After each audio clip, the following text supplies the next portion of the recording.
So I'm actually going to give you a little bit of update of what I do every day and how it really relates to what this meeting's about. And it really is global clinical trials in cardiovascular cell therapy.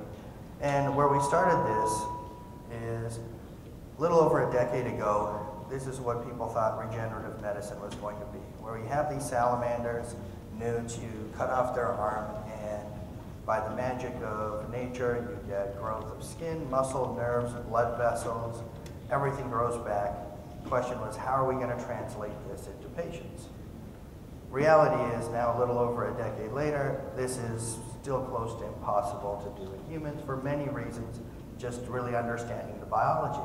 But along the way, we have millions of patients that still have disease that we have to start taking the baby steps to start understanding the biology and how do we really treat them clinically in order to one day hope to get to this stage of regrowing organs. So when we look at cardiovascular disease, at least in the States, the most common thing by our incidence is acute MI. Million patients, chronic angiogenesis, these are patients who've had maximal stenting, surgery, very expensive high-tech procedures, but yet they still have chest pain, meaning they have inadequate oxygen or blood supply to their heart, which then as it progresses leads to heart failure. The pump gets weaker and weaker, so how do you deal with that? Well, here in the States, we can put LVADs in, do heart transplant, which costs hundreds and thousands of dollars, which are really not available in most parts of the world. And as you look at cardiovascular disease further, the most common thing is peripheral arterial disease. Patients who lose their limbs because in most parts of the world, there's still a prevalence of high amounts of smoking. So significant in South America, Asia, and still most parts of Europe. So just looking at vascular disease, the progression to limb loss. So when you look at this overall picture of cardiovascular disease, our goal has always been how can we use the most cost-effective way to help these patients, because in most parts of the world, we can't do LVADs and heart transplants, and even in the US, that's only a couple of thousand of patients compared to the millions who may benefit from it. So when we look at the overall populations per incidence, it's really the STEMI. The acute MI population is what is most common, followed by heart failure and coronary disease. When we look at can we actually use a biological approach to treat this, our current trials still really focus on acute MIs. And the reason for that is, in most parts of the world, the management of acute MI is incredibly well structured. They don't have the door-to-balloon time that we have here of 90 minutes, but it is still well organized. Europe, Asia, South America, all of their care usually at the big centers is centralized. So you can get patients in after a heart attack, you can do angioplasties, put stents in, and still be very cost-effective. What's very surprising is that's what people think is normal here. In most parts of the world, people actually go to surgery before they get stented. And the reason for that, it is actually more cost-effective to do open heart bypass surgery than putting stents in. And that sounds very strange because the most common thing here is if you have a heart attack, you're going to get a stent majority of the time. Unless you have three-vessel disease, decreased ventricular function, or diabetes, you're probably going to get a stent. But in most parts of the world, that's very cost prohibitive. A stent can cost anywhere from $1,000 to $4,000 per stent, and that's what it costs here in the US. Even when they're discounted in most parts of the world, it's still $800 to $1,500 a stent. So if you look at the cost of an entire open heart procedure, $2,500 to $4,000 out the door. In most parts of Asia, South America, maybe $6,000. And so you're like, you really can't provide a justification when you look at cost and you look at the 10, 15-year, 20-year survival benefit. Most parts of the world still does surgery. So when they look at, well, how can we use a biological approach to make the surgical approach better?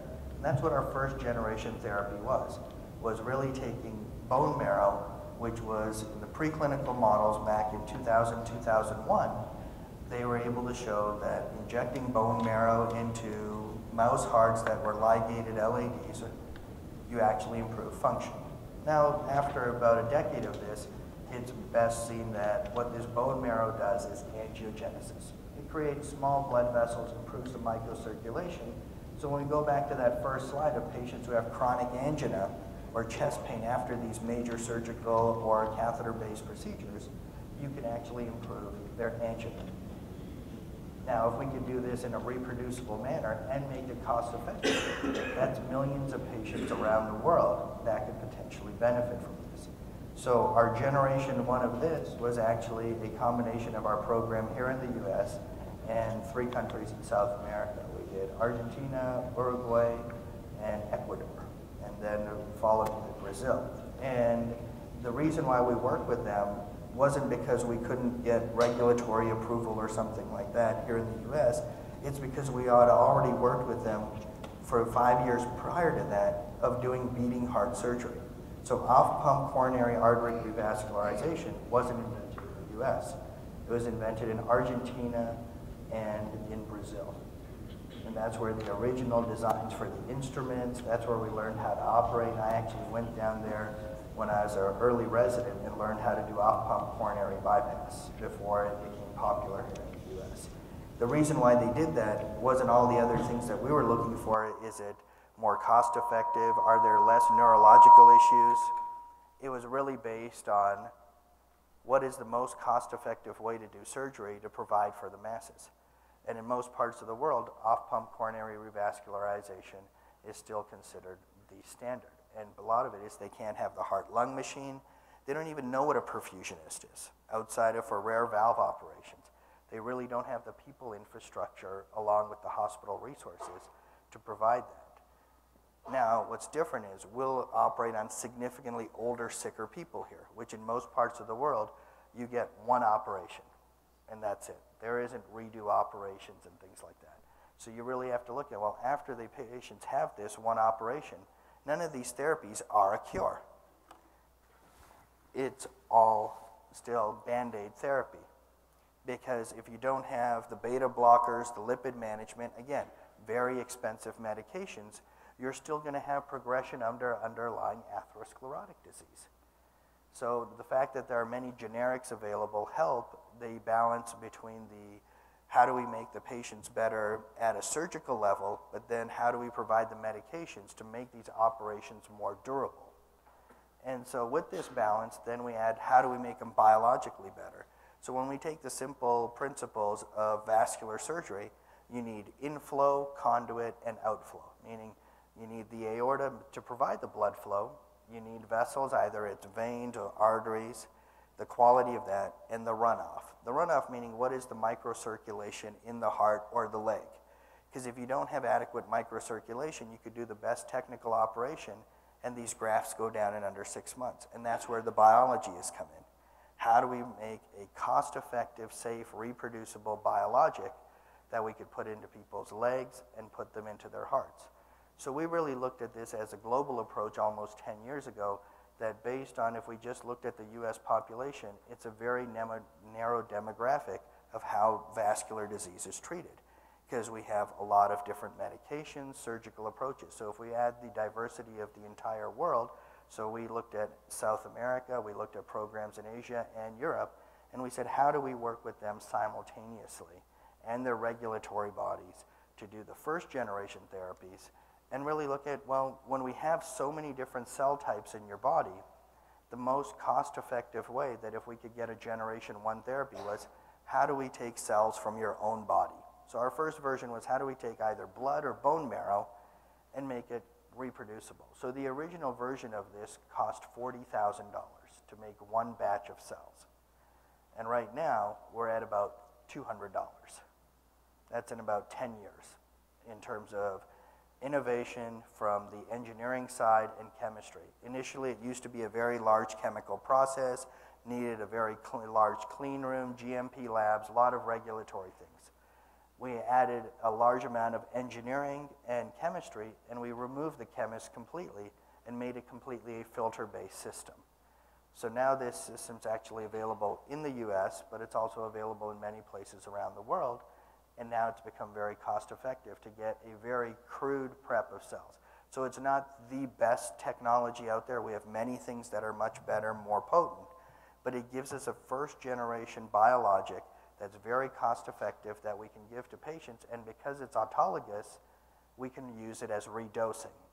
So patients with limb ischemia When we do generation 1 and we see a response, then can we do it again as they get progression of disease?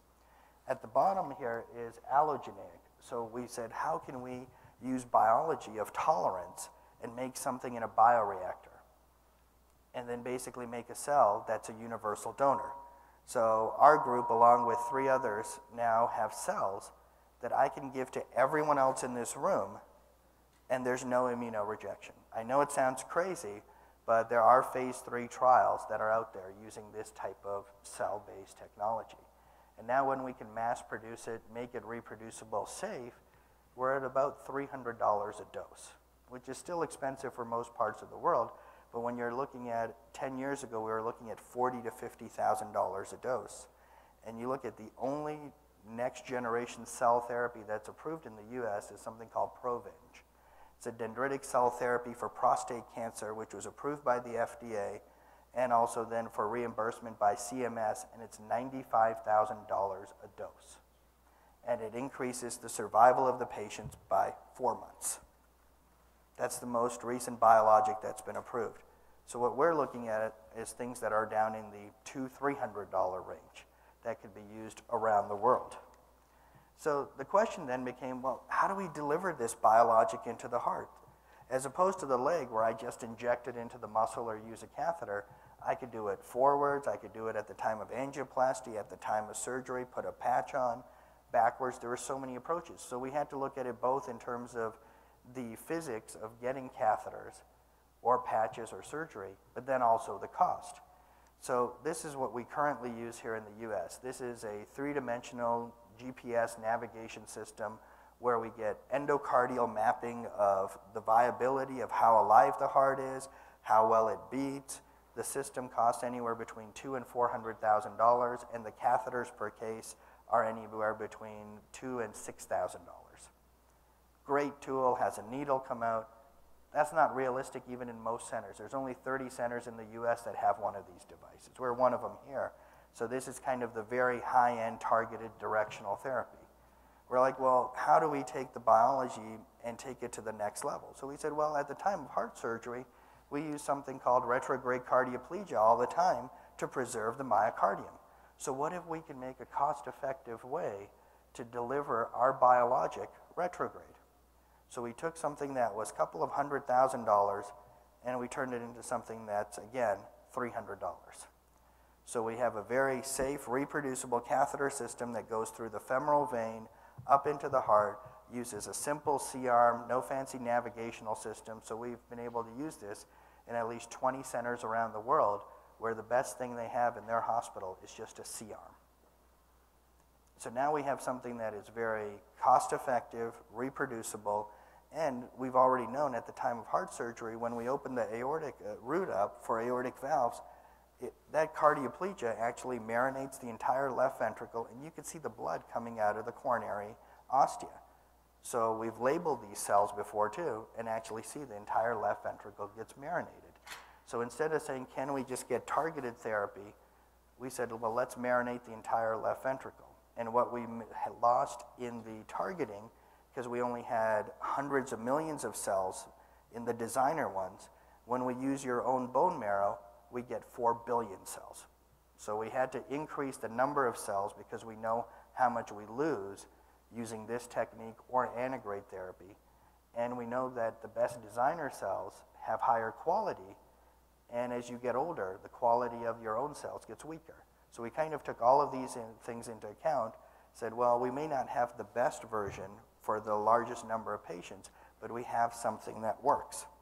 So after about 10 years of using bone marrow-based therapy, this is what we saw in patients, and this is from our collaborators in Germany, that you could see at 5 years, there was actually a survival advantage of the patients who received bypass surgery plus their own bone marrow cells versus just bypass alone, which is the standard of care around the world. So adding a biologic, in this case it cost about €1,000, you were able to actually improve the patient's survival at 5 years.